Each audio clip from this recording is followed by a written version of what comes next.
going to sign in using Google. Once we click our name and get us logged in, it should look like this. If it doesn't look like this, or if you can't get logged in, you contact me and I'll get it all fixed for you.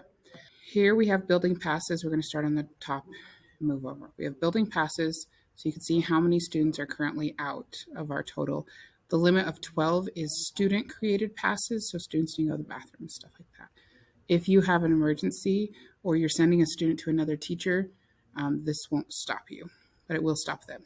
Your passes, how many students you have outside of your class, any flagged passes. These are passes that either were past the 7-minute window where it's the green, or that you didn't end up exiting out of, and so they ended 20 minutes late. So because all passes end after 20 minutes. Auto passes, so this are the areas that students can start and stop passes on their own. You can edit it, so you can see I have 3 different areas that students can start and stop a pass, and only 2 students can go at a time. Some teachers don't like to do this because they feel like it's too much power for the students to be able to start and stop the pass. So right now I only have 3 places that they can start a pass on their own. Over here we have pass history, teacher proxy pass, appointment pass, and out of office. Teacher proxy pass is where you are making a pass for a student.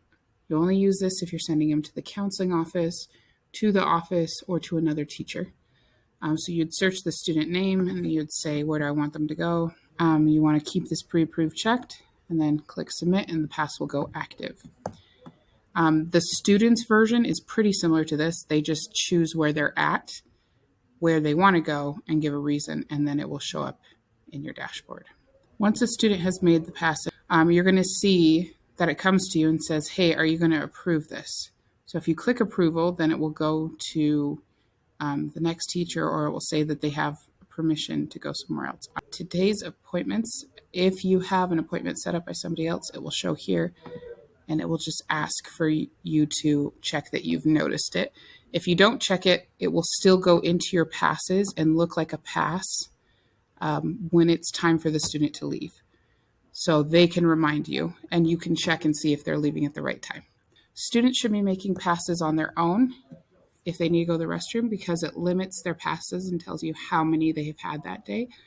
And also there's certain students who are banned. So please make sure your students are making their own passes. And thank you for your time.